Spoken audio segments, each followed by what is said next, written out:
बिस्मिल्लाहिर्रहमानिर्रहीम। अस्सलाम वालेकुम जमात सोहम के प्यारे बच्चों, उम्मीद है कि आप सब खैरियत से होंगे। आज की क्लास में आपको खुशामदीद कहा जाता है। प्यारे बच्चों, जैसा कि आप जानते हो कि हमने सबक शुरू किया हुआ है, सबक नंबर 9 झूठ खुदा की लानत का सबब। ये हम सबक पढ़ चुके हैं। इसमें सफ़ा नंबर 36 और सफ़ा नंबर 37 हमने पढ़ा था। अब सफ़ा नंबर 37 में जो बाकी की पढ़ाई रहती थी हम वो आज पढ़ेंगे। उम्मीद है कि आपको पिछला सबक याद होगा कि झूठ के बारे में हमने क्या पढ़ा था। आइए झूठ के बारे में एक नया सबक पढ़ते हैं, नया टॉपिक पढ़ते हैं, नया उन्वान पढ़ते हैं। बच्चों गौर से सुनिए। गलती छुपाने के लिए झूठ बोलना। गलती छुपाने के लिए झूठ बोलना। सबक के शुरू में हम देख चुके हैं कि एक तालिब इल्म किस तरह सज़ा से बचने के लिए झूठ का सहारा लेता है। वो टीचर की सज़ा से तो बच गया, लेकिन अल्लाह की तरफ से बड़ी सज़ा अपने लिए लिखवा ली, जो उसे किसी भी वक्त मिल सकती है। बच्चों यहाँ पे क्या सबक दिया जा रहा है बच्चों को कि हमें हमेशा अपनी टीचर को हमेशा सच बोलना चाहिए। आपने पिछले सबक में सुना पढ़ा कि एक बच्चा था जिसने घर का काम नहीं किया था, होमवर्क नहीं किया था, और दूसरे दिन आके टीचर को कहता है हमारे घर लाइट नहीं थी, सुबह 5 बजे आई। हालांकि ऐसा नहीं था, बल्कि उसके कज़न्स आए हुए थे और उनके साथ वो खेल कूद में मसरूफ़ था। इस तरह से इस बच्चे के बारे में बताया जा रहा है कि आपने झूठ नहीं बोलना, बल्कि जो सच बात है वो अपनी टीचर को बता देनी है। ठीक है, क्योंकि आपको जब अगर टीचर सज़ा नहीं भी देती तो अल्लाह ताला तो आपको देख रहे हैं, और वो अल्लाह ताला आपको टीचर की सज़ा से ज़्यादा ऐसा ना हो कि खुदा न खास्ता वो आपको ज़्यादा बुरी सज़ा दे दें। लिहाजा हमें झूठ नहीं बोलना चाहिए। अगला उन्वान देखें, तकल्लुफ़न झूठ बोलना। तकल्लुफ़न झूठ बोलना अक्सर देखा गया है कि हम कहीं जाते हैं तो मेज़बान हमें खाने के लिए रोकता है। मेज़बान किसे कहते हैं? जो उस घर में पहले से रहते हैं, और मेहमान वो होते हैं जो आप किसी के घर में जाएं तो आप मेहमान हो जाएंगे। ठीक है, तकल्लुफ़न हम रुकना नहीं चाहते तो कहीं जाने का बहाना कर देते हैं। बहाना कर देना या भूख ना होने का कहना भी झूठ है। मतलब ये कि हम किसी जगह पे जाते हैं, हमें कोई चाय का कहता है या खाने का टाइम होता है, तो हम उसे क्या कहते हैं? हमने फलां जगह जाना है, हमारा वो काम है, ये काम है।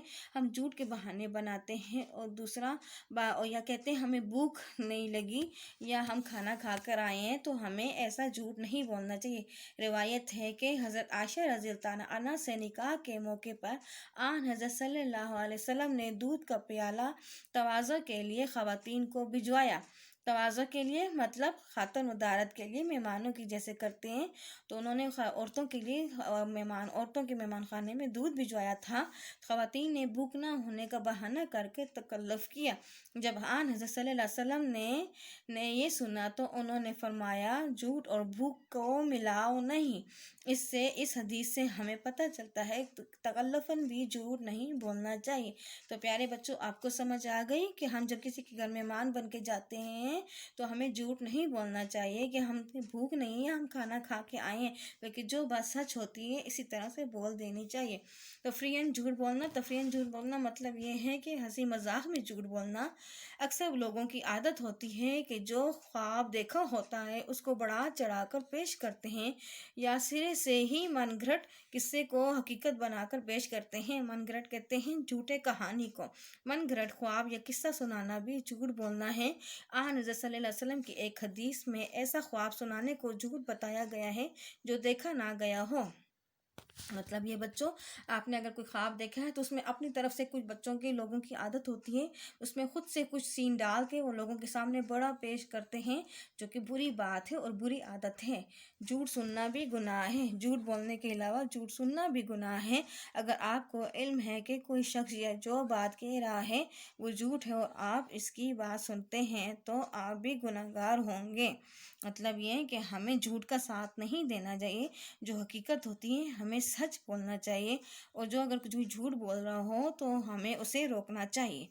اگلا عنوان دیکھیں، جھوٹ کیوں بدترین گناہوں میں سے ہے؟ جھوٹ کیوں بدترین گناہوں میں سے ہے، مطلب جھوٹ کیوں برا سمجھا جاتا ہے؟ اسلام جھوٹ بولنے والے افراد کو بدترین لوگوں میں شمار کرتا ہے۔ بے شمار آیاتیں اور حدیثیں اس بات کی گواہ ہیں کہ جھوٹ بولنے والا اللہ اور رسول کے نزدیک بدترین افراد میں سے ہیں۔ افراد کہتے ہیں فرد کی جمع۔ جب لوگ بلا جھجک مستقل جھوٹ بولیں گے تو معاشرے میں بگاڑ بڑھتا جائے گا اور آخر کار معاشرہ تباہی کا شکار ہو جائے گا۔ بچے، ایک جھوٹ کو چھپانے کے لیے ہمیں 100 جھوٹ بولنے پڑتے ہیں، اور جھوٹ بولتے بولتے معاشرے میں فسادات اور لڑائی جھگڑے ہو جاتے ہیں۔ یہاں تک مجھے امید ہے کہ آپ کو سمجھ آ گئی ہوگی۔ آج کے لیے اتنا سبق کافی ہے، انشاءاللہ دوسری کلاس میں ملیں گے۔ گھروں میں رہیے، اپنا خیال رکھیے۔ اللہ حافظ۔